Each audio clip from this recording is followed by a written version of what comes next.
Assalamualaikum warahmatullahi wabarakatuh. Para mitra kaum dangu, alhamdulillah tiasa tepang dangu deui sareng sim kuring encing Adnan. Urang ngareuyeun nikreuh deui neraskeun hanca carios anu mantun lakon Jeujeur Awi Pasaran Anyar nyaeta dina seri ke-23. Sakumaha biasa langkung ti payun sim kuring nyuhun dihapunten tina samudaya ning kalepatan boh tina cara bahasa utamina undak usuk bahasa cara pangmawa oge manawi bilih ayana kasamian dina nami tempat gelar sareng sajabina nyuhun dihapunten numawi daya mangan saukur carita fiksi anu direka ku sim kuring diproduksi ku PT Poras Rekor sareng diproduseran ku dua produser nyaeta kahiji ku Nyai Haji Armelia Anjarwati SP sareng Bapak Haji Rano Karno. Kukituna supados tong nyangkolong teuing kana waktos mangga saena urang lajengkeun deui wae carios Jeujeur Awi Pasaran Anyar dina bagean ka-23. Wilujeng ngadangukeun. Yu ah.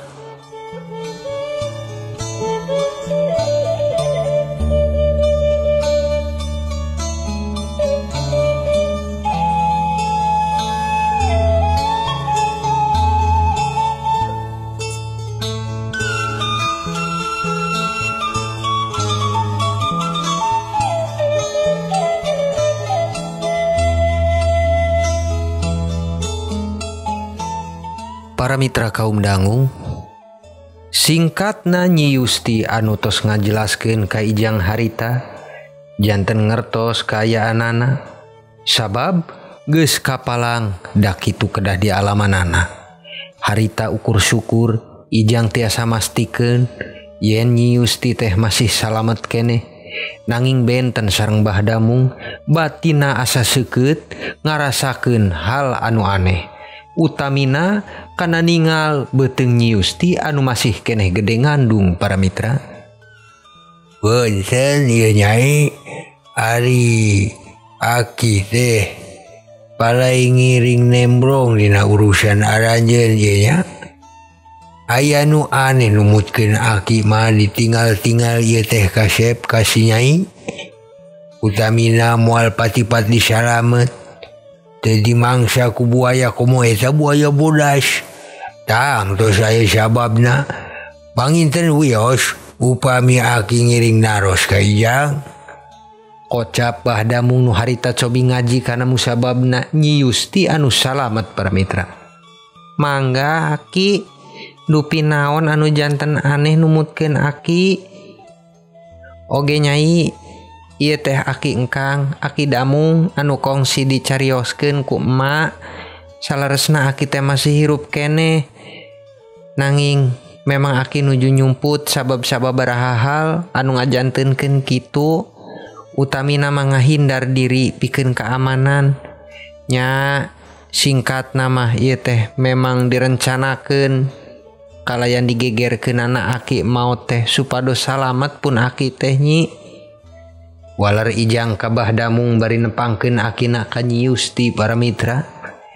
Nya kitu deui Nyi Yusti alim loba pitaroseun nu langkung cekap kana tos terangna sakumaha anu dijelaskeun Ijang. Matur nuhun aki parantos nyalametkeun Yusti sing mugia aki kapaparingan sehat salamet salawasna amin. Tembal Nyi Yusti bari nyapa ka Mbah Damung nu harita kaleresan Nyi Yusti dipasihan kana sapalihna lauk nu masih aya. Mangga Nyai dituang heula laukna. Urang bari ngobrol di peuting ieu. Sing pamugi kenging jalan pikeun urang sadaya nganggesan kasangsaraan ieu. Ijang incu Abah Nah maksud Ijang anu sapertos disarioskeun waktos duduaan sareng aki teh yen ijang kenging mas lauk hejo nu kenging ngusep di sagara goib teh kangge pamenta rasa ngidamna Nyai Yusti ye. Taros bahdamu bari emut kacariosan ijang anu kongsi nyaritakeun kengingna jejer sareng perkawis ngengkeun lauk mas hejo anu dikengingkeun anak ngusep nageh di sagara goib. Sumohun Aki, laras pisan harita anu dicarioskeun ijang teh kangge rasa kapalai ngidamna pun Nyai. Walon ijang nu janten mata kabingung pikeun Nyi Yusti. Sabab teu ngarti kana pokok hal masalah anu nuju dibahas ijang sareng Akina.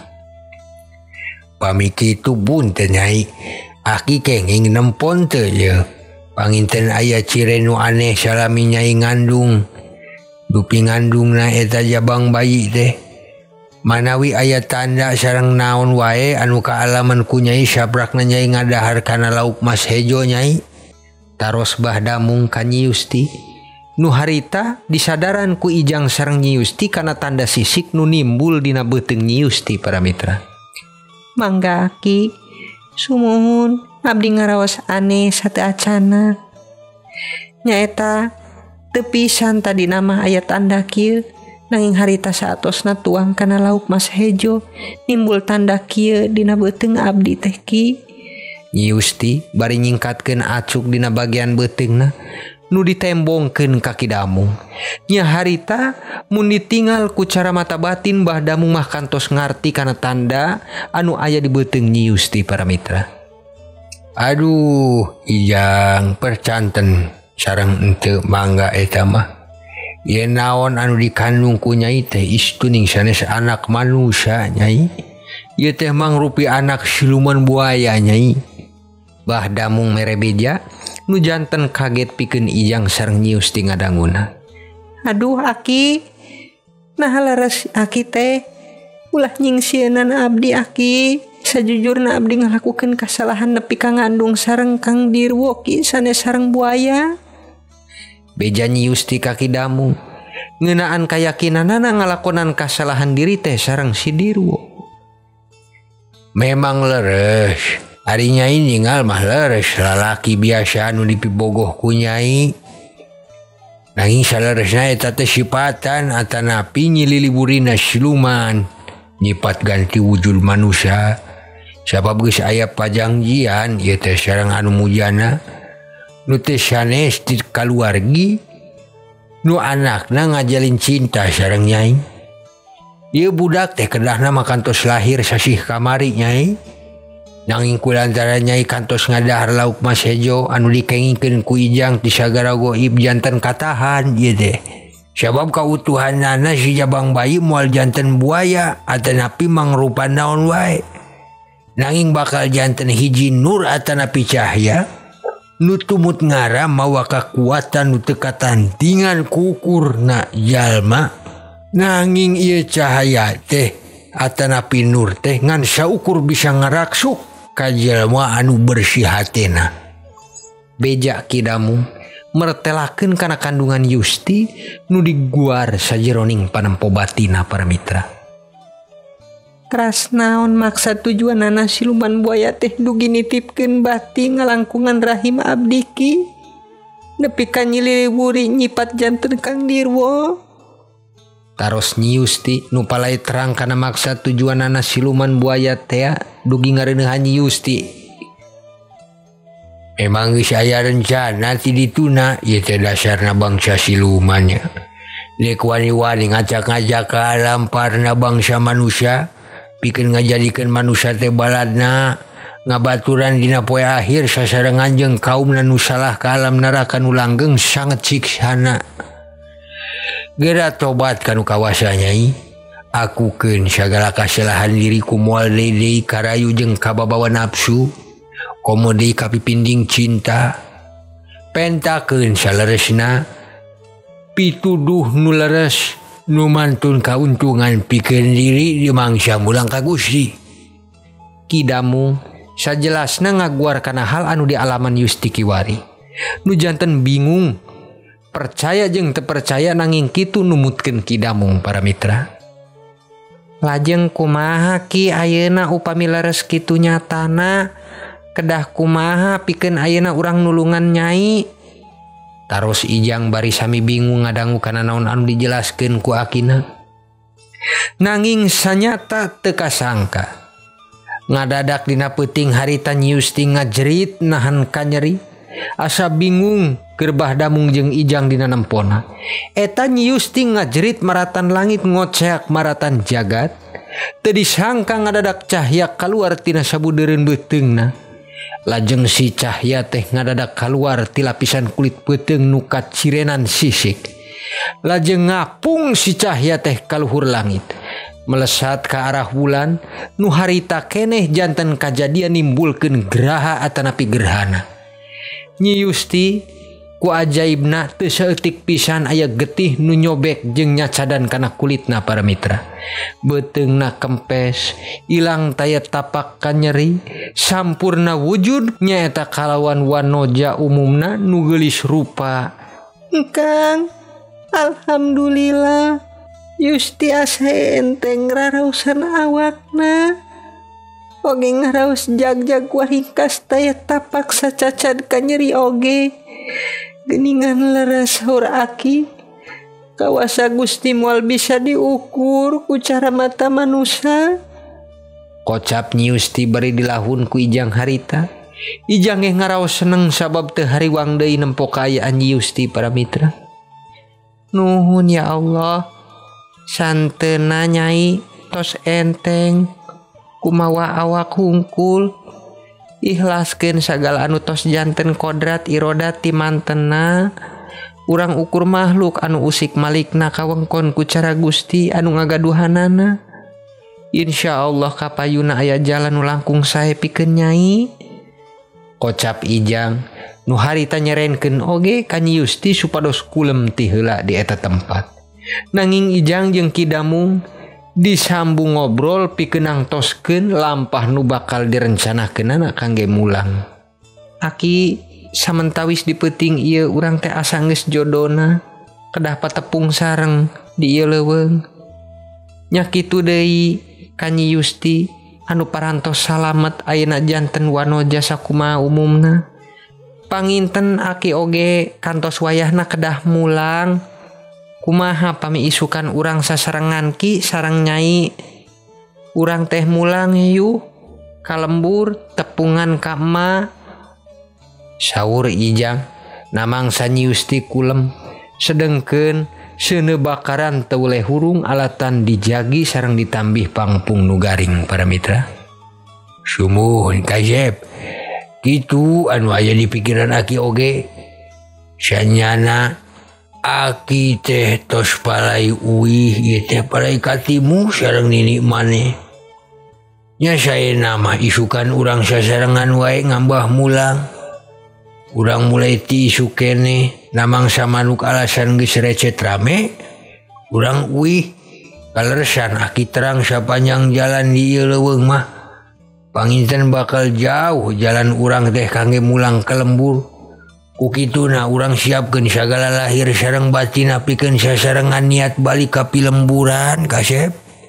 Pungkas Ki Damung nu saluyu sareng pikiran Ijang nu palai mulang. Tangtos geus diarep-arep pisan pastina ku kaluargi di bumina.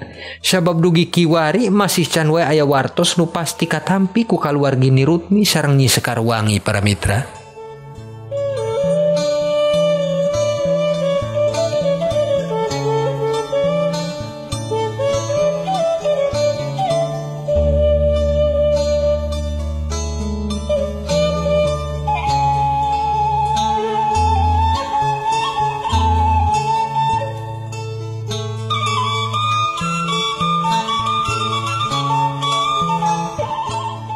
Mitra kaum dangu, panon poe geus nembongkeun. Manuk-manuk di karang lembur pating carecet. Sorak-sorekna sora sapu di palataran janten gema sabab wargi di lembur gobogan geus biasana saban isuk ibu-ibuna pada gemi resik mersihan palataran bumi. Harita Jaka nu geus nyanding kopi di sisieunana bari rapih rambutna bolokot oge ku minyak. Kitu deui anggeanana. Teu kakantun di sapatu hideu. Nikmat pisan dirasana keur nyelupkeun roti kana kopi di kursi hareup. Poe ieu anjeunna asa bagea sabab saurna kamari parantos dongkap ka bumi Nirutmi malihan oge kasarengan ku ayana Nyi Sekar. Dirina miceun tapak kajailan ku pura-pura ngiring bela jeung nalangsa dina wartos ngeunaan Ijang harita. Jaka nu memang masih neuneun rasa cinta ka Nyi Sekar, asa kataji kabayang-bayang ku geulisna Nyi Sekar wangi. Dugi kuat dina hatena bade ngajak ka si Barda deui pikeun ka Gunung Pirih nimuan Ki Kutuja. Tujuan anjeunna lain deui kana perkawis teluh, tapi palai nyuhunkeun supados Nyi Sekar wangi tiasa nampi sarta bogoh ka manehna para mitra.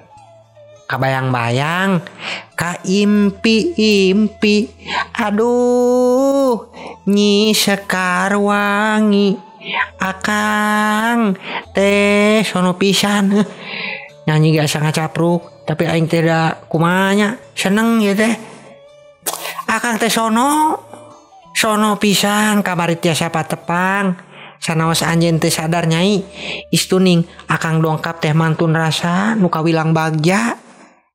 Kocap Jaka bari ngopi, tapi ngomong nyalira, dirina ngocap sayak ti ngaraos bagja, tepang Nyi Sekar wangi kamari para mitra. Sep kopi bade kasih Barda. Tanggung saeutik deui langkah kuring teh pikeun ngeingkeun hate anjeun Nyi Sekar. Jaka seuri, hatena bangga, nu geus ngarasa aman jeung laksana dina ngalajur jail ka Ijang para mitra. Wayahna kunci pantoh heula si Barda panginten geus ngantosan di parapatan. Kuring dek nyampeurkeun bisi kaburu ngaleos ka batur eta budak teh. Jaka nulakan panto tur angkat dek ka parapatan. Sabab kamari geus nitipkeun pesen ka si Barda pikeun ngantosan di parapatan deukeut warung Biuna isuk-isuk para mitra.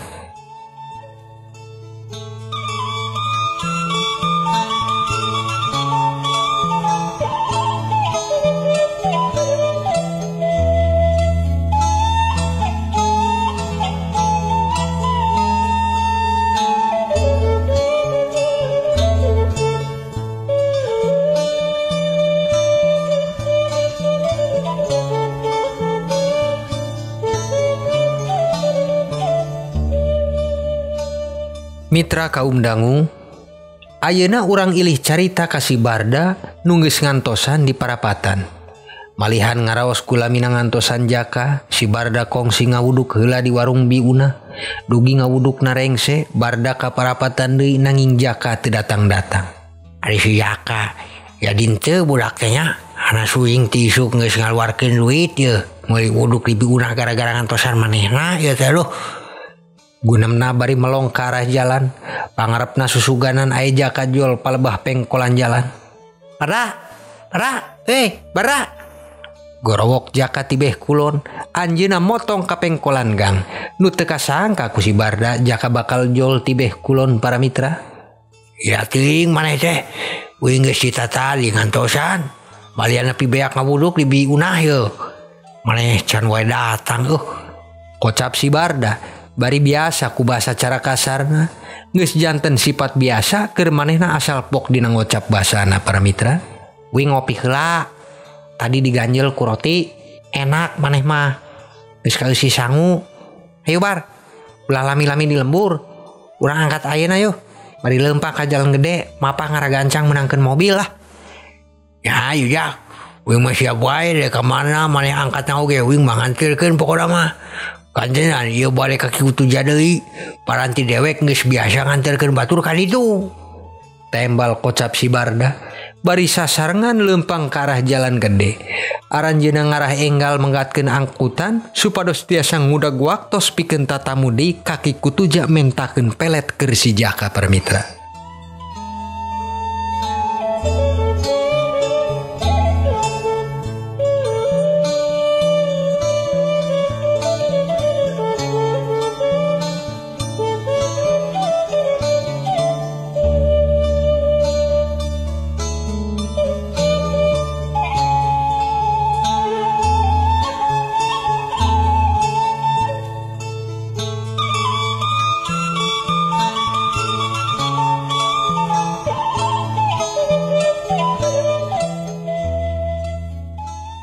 Mitra kaum dangu, mega nu ngaplak caang endah ngampar di langitan.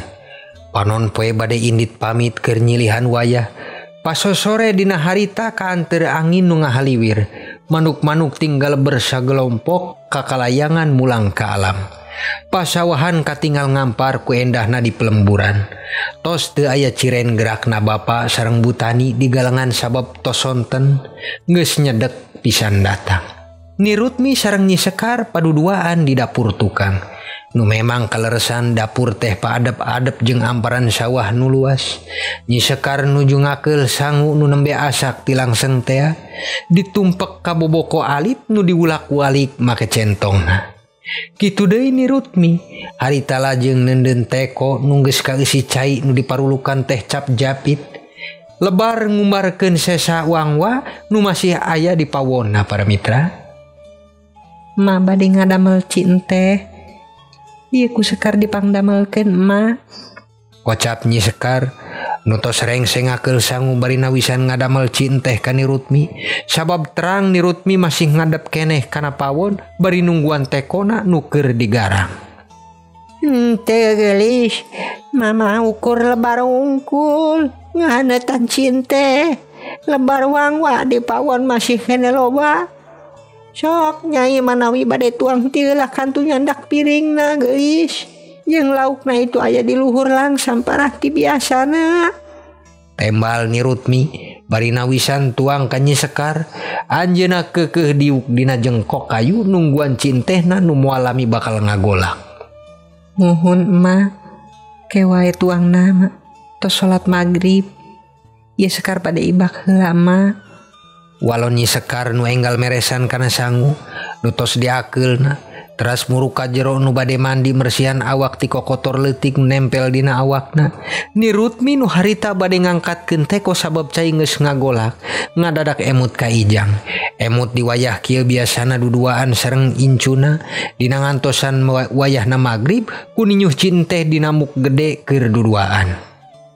Duh, kasep Ijang incup Ma. Nuju naon anjeun teh hidup. Mateh kangen, mateh kalengitan. Sing pamugi we anjeun teh salamet tur aya nulungan enggal mulang atuh kasep. Ma balai deui duduaan ngeteh di dieu. Gunemna bari ninyuh enteh kana muk gede paranti biasana para mitra. Damung kumaha oge nasib anjeun teh.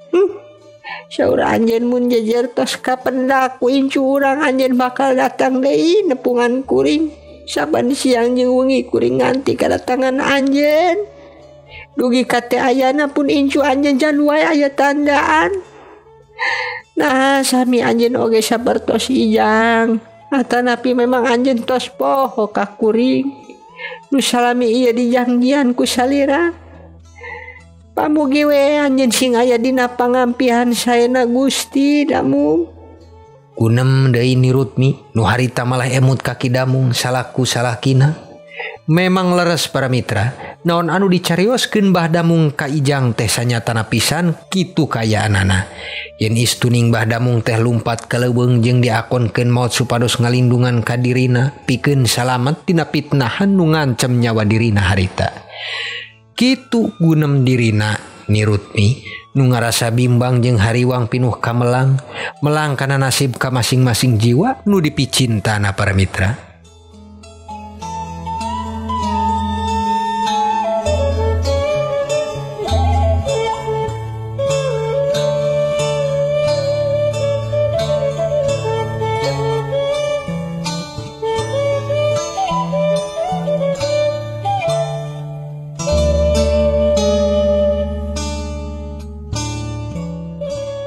Mitra kaum dangu, singkat carita jagat geus poek mongkleng. Dupi ayeuna urang pedar carios si Jaka jeung si Barda deui nya para mitra. Salilana ti isuk dugi kiwari Jaka jeung si Barda geus nepi ka sisi lembur Gunung Piri. Nanging nu biasana aya andong, kiwari kaleresan nuju tepisan aya anu ngaliwat. Kulantaran kitu, Jaka jeung si Barda kapaksa lempang, ngarah tong kapoekan teuing dugi ka tempat Ki Kutuja. Ari andong eueuh pisan nu ngaliwati teh Barda. Cek si Jaka asa aral dina lempangna sabab ngarasa masih jauh keneh munting kedah dijugjugku lelempangan. Justru tajak panginten tos peuting dari teh aya jam 8na.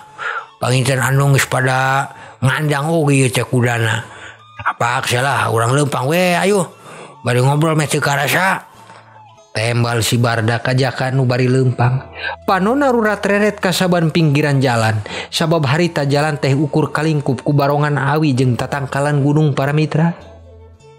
Untung bulan keur nembong caang Barda. Paling teh jalan urang teh kasorotan ku terangna wulan peuting. Beja Jaka ngarasa aya untungna dina kiwari nu kaleresan bulan teh buleud nembongan. Nanging Barda sanaos kitu sok tetep ngarasa keung. Nu utamina bilih aya sato galak atanapi jurig nu ngaganggu ka maranehna para mitra. Untung si untung Jak. Sapi wingsi deui. Bilih aya ajag atanapi sabangsa jurig ngaganggu. Maklum da ieu teh ukur tangkal jeung dapuran awi hungkul sapanjang jalan keung urang mah. Toang ieu teh. Cek si Barda bari harita ngadadak nyadarkeun Jaka nu janten kabawa keung dina harita. Teu lami si Barda nembalan kitu ujug-ujug maranehna reuas sabab ngadadak tibeh katuhu neng nong para mitra. Dongengna kabujeng neng nong dupi sakitu panginten anu tiasa kapihatur kangge ayeuna. Insyaallah urang lajengkeun wae engke kana seri ka-24 nya para mitra. Hapunten anu kasuhun tina samudayaning kalepatan sapunyere pegat simpai paturai patepang deui. Wassalamualaikum warahmatullahi wabarakatuh.